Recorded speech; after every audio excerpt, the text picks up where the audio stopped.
എല്ലാ വിദ്യാർത്ഥികൾക്കും പുതിയൊരു വീഡിയോയിലേക്ക് സ്വാഗതം. ഈ വർഷത്തെ +1 ഹയർ സെക്കൻഡറി സ്പോർട്സ് കോട്ട പ്രവേശനവുമായി ബന്ധപ്പെട്ട് വിദ്യാർത്ഥികൾ എങ്ങനെയാണ് ഈ ഒരു അപേക്ഷ നൽകേണ്ടത് എന്നുള്ളത് ആണ് ഈ ഒരു വീഡിയോയിൽ. അപ്പോൾ വിദ്യാർത്ഥികൾക്ക് ഈ ഒരു hscap.kerala.gov.in എന്ന വെബ്സൈറ്റ് ഓപ്പൺ ചെയ്യുക. ഓപ്പൺ ചെയ്ത ശേഷം സ്പോർട്സ് അച്ചീവ്മെൻറ്റ് രജിസ്ട്രേഷൻ എന്ന് പറഞ്ഞൊരു ലിങ്ക് നൽകിയിട്ടുണ്ട്. അതിൽ ക്ലിക്ക് ചെയ്യുക. ഇതിൽ ഓരോ സ്റ്റെപ്പുകളും എങ്ങനെയൊക്കെ പൂരിപ്പിക്കണമെന്നുള്ള ഡീറ്റെയിൽസുകൾ നൽകിയിട്ടുണ്ട്. അപ്പോൾ വിദ്യാർത്ഥികൾ ആദ്യം തന്നെ ഈ ഒരു രജിസ്റ്റർ ഓൺലൈൻ എന്നുള്ളതിൽ ക്ലിക്ക് ചെയ്യുക. ക്ലിക്ക് ചെയ്ത ശേഷം നിങ്ങൾ ഈ ഒരു സ്കീമും കാര്യങ്ങളൊക്കെ കറക്റ്റായിട്ട് സെലക്ട് ചെയ്ത് കൊടുക്കുക. തെറ്റിപ്പോകരുത്. കാരണം തെറ്റിക്കഴിഞ്ഞാൽ വീണ്ടും എഡിറ്റ് ചെയ്യാനുള്ള ബുദ്ധിമുട്ടുണ്ടായിരിക്കും. അതുകൊണ്ട് തന്നെ വിദ്യാർത്ഥികൾ ഈ ഒരു കാര്യം കറക്റ്റായിട്ട് എല്ലാ ഡീറ്റെയിൽസും നൽകുക. അതുപോലെ തന്നെ നിങ്ങളുടെ ഈ ഒരു SSLCയുടെ രജിസ്റ്റർ നമ്പർ ഇവിടെ ടൈപ്പ് ചെയ്ത് കൊടുക്കുക. അതിന് അടുത്തതായിട്ടുള്ളത് ഇയർ ഓഫ് പാസിംഗ്, അതുപോലെ തന്നെ മന്ത് ഓഫ് പാസ്, ഇങ്ങനെയുള്ള കാര്യങ്ങളൊക്കെ കറക്റ്റായിട്ട് കൊടുക്കുക. അതുപോലെ ഡേറ്റ് ഓഫ് ബർത്ത് നൽകുന്ന സമയത്ത് ആദ്യം ഡേ, അതുപോലെ തന്നെ അതായത് ഈ ഒരു നിങ്ങൾ ആദ്യം കൊടുക്കുന്ന സമയത്ത് നിങ്ങൾ ചെയ്യേണ്ടത് ഏത് ദിവസമാണ് എന്നുള്ളത് നിങ്ങൾ സെലക്ട് ചെയ്ത് കൊടുക്കുക. അപ്പോൾ സെലക്ട് ചെയ്ത് കൊടുത്ത ശേഷം നിങ്ങൾക്ക് പിന്നീട് അതായത് ഈ ഒരു കാര്യങ്ങളൊക്കെ കറക്റ്റായിട്ട് ടൈപ്പ് ചെയ്ത് കൊടുക്കണം. അപ്പോൾ അത് മാറിപ്പോവരുത്. അപ്പോൾ അതൊക്കെ കറക്റ്റായിട്ട് നിങ്ങൾ ടൈപ്പ് ചെയ്ത് കൊടുക്കുക.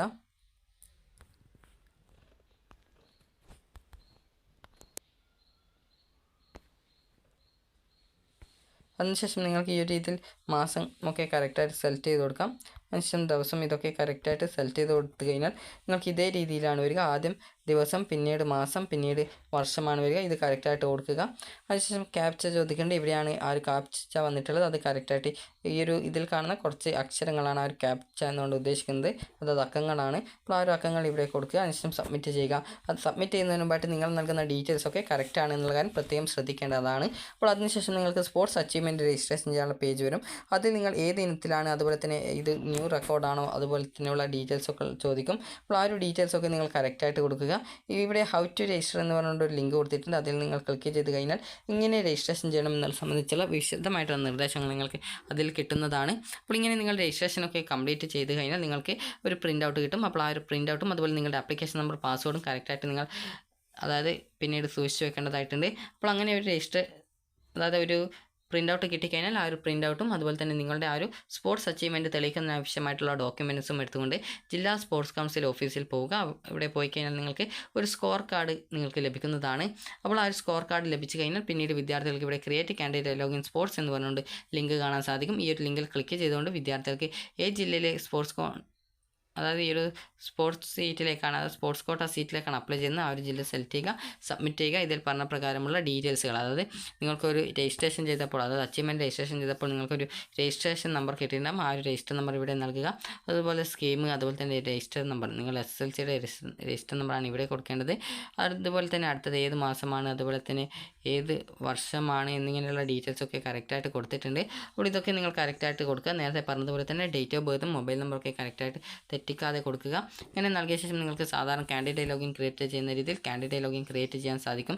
അതിനുശേഷം നിങ്ങൾക്ക് കാൻഡിഡേറ്റ് ലോഗിൻ സ്പോർട്സ് എന്നുള്ള ലിങ്ക് ഉണ്ട്. അപ്പോൾ നിങ്ങൾ കാൻഡിഡേറ്റ് ലോഗിൻ ക്രിയേറ്റ് ചെയ്യുന്ന സമയത്ത് ആ ഒരു സ്പോർട്സ് കാൻഡിഡേറ്റ് ലോഗിൻ്റെ ആ ഒരു ആപ്ലിക്കേഷൻ നമ്പർ, പാസ്വേഡ് എന്നിവ കറക്റ്റായിട്ട് സൂക്ഷിച്ച് വെക്കുക. അതുപോലെ സ്പോർട്സിൻ്റെ രജിസ്ട്രേഷൻ നമ്പറും കറക്റ്റായിട്ട് സൂക്ഷിച്ച് വെക്കുക. അതിനുശേഷം നിങ്ങൾ കാൻഡിഡേറ്റ് ലോഗിൻ ചെയ്ത് നിങ്ങൾക്ക് നിങ്ങളുടെ പേഴ്സണൽ ഡീറ്റെയിൽസ് ഒക്കെ നൽകിക്കൊണ്ട് നിങ്ങൾക്ക് ഈ ഒരു വേണ്ട സ്കൂളുകളൊക്കെ നിങ്ങൾക്ക് ഓപ്ഷൻസ് ആയിട്ട് ഉൾപ്പെടുത്താവുന്നതാണ്. അപ്പോൾ നിങ്ങൾക്ക് ആ ഒരു രീതിയിൽ ഓപ്ഷൻസ് നൽകി കഴിഞ്ഞ് സബ്മിറ്റ് ചെയ്ത ശേഷം നിങ്ങൾക്ക് അപേക്ഷയുടെ ഒരു പ്രിൻ്റ് ഔട്ട് കിട്ടും. അപ്പോൾ അപേക്ഷയുടെ പ്രിൻ്റ് ഔട്ട് കിട്ടിക്കഴിഞ്ഞാൽ വിദ്യാർത്ഥികൾ ചെയ്യേണ്ടത് പിന്നീട് ഈ ഒരു ട്രയൽ അലോട്ട്മെൻറ്റ് സ്പോർട്സ് കോട്ടയ്ക്കില്ല. അതുകൊണ്ട് തന്നെ നിങ്ങൾ ആവശ്യമായിട്ടുള്ള ഓപ്ഷൻസ് ഒക്കെ കറക്റ്റായിട്ട് കൊടുക്കേണ്ടതുണ്ട്. അപ്പോൾ ഇങ്ങനെ കൊടുത്ത ശേഷം നിങ്ങൾക്ക് ആ ഒരു സ്പോർട്സ് കോട്ടയുടെ ആ ഒരു അലോട്ട്മെൻറ്റ് പ്രസിദ്ധീകരിക്കുന്നത്, അതായത് ഈ ഒരു സ്പോർട്സ് കോട്ടയുടെ ആ ഒരു അഡ്മിഷൻ, അതായത് ഫസ്റ്റ് അലോട്ട്മെൻറ്റ് പ്രസിദ്ധീകരിക്കുന്നത് എപ്പോഴാണെന്ന് ചോദിച്ചാൽ ഒരു 5/6, അതായത് ജൂൺ 5-ാം തീയതിയാണ്. അപ്പോൾ നിങ്ങൾക്ക് ഈ ഒരു 30-ാം തീയതി വരെയാണ് ഈ ഒരു ഓൺലൈൻ രജിസ്ട്രേഷൻ ചെയ്യാനായിട്ട് പറ്റുക. അതായത് ഈ ഒരു മെയ് 30-ാം തീയതി വരെയാണ്. അതുപോലെ ഫസ്റ്റ് അലോട്ട്മെൻറ്റ് വരുന്നത് ഈ ഒരു ജൂൺ 5-ാം തീയതിയും. ഈ ഒരു മുഖ്യഘട്ട അലോട്ട്മെൻറ്റ്, അതായത് ഈ ഒരു ഫസ്റ്റ്, സെക്കൻഡ് അലോട്ട്മെൻറ്റ്, അതുപോലെ തേർഡ് അലോട്ട്മെൻറ്റ് ഒക്കെ അവസാനിക്കുന്നത് ഈ ഒരു ജൂൺ 19-ാം തീയതിയാണ്. അതുപോലെ തന്നെ അതിനുശേഷം പിന്നീട് സപ്ലിമെൻ്ററി ഘട്ട അലോട്ട്മെൻറ്റുമുണ്ട്. അത് രജിസ്ട്രേഷൻ ആരംഭിക്കുന്നത് ഈ ഒരു ജൂൺ 22-ാം തീയതി മുതൽ 26-ാം തീയതി വരെയും.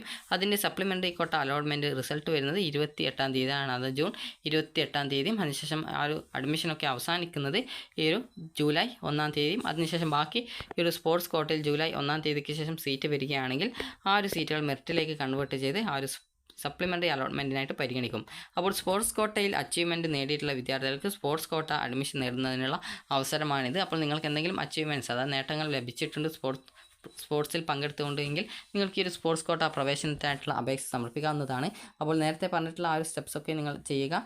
ആദ്യം അച്ചീവ്മെൻറ്റ് രജിസ്ട്രേഷൻ ചെയ്യുക. അതിനുശേഷം ആ ഒരു പ്രിൻ്റ് ഔട്ടും അതുപോലെ നിങ്ങളുടെ അച്ചീവ്മെൻറ്റ് തെളിയിക്കുന്നതിനായിട്ടുള്ള സർട്ടിഫിക്കറ്റ്സും സഹിതം നിങ്ങൾക്ക് നിങ്ങളുടെ ജില്ലയിലെ ഈ ഒരു സ്പോർട്സ് കൗൺസിൽ ഓഫീസിൽ ചെല്ലുക. അവിടെ നിന്ന് നിങ്ങൾക്ക് നിങ്ങളുടെ ആ ഒരു ഡോക്യുമെൻറ്റ് വെരിഫിക്കേഷൻ ചെയ്ത് ഒരു സ്കോർ കാർഡ് തരും. അപ്പോൾ ആ ഒരു സ്കോർ കാർഡ് കിട്ടിക്കഴിഞ്ഞാൽ നിങ്ങൾ അതിലെ രജിസ്റ്റർ നമ്പറും സ്പോർട്സിൻ്റെ രജിസ്റ്റർ നമ്പറും അതുപോലെ തന്നെ ഉള്ള, അതായത് രജിസ്ട്രേഷൻ ചെയ്യുന്ന സമയത്ത് തന്നെ നിങ്ങൾക്ക് ഒരു രജിസ്റ്റർ നമ്പർ കിട്ടും. അത് കറക്റ്റായിട്ട് നിങ്ങളൊരു പേപ്പറിൽ എഴുതിയെടുക്കുക.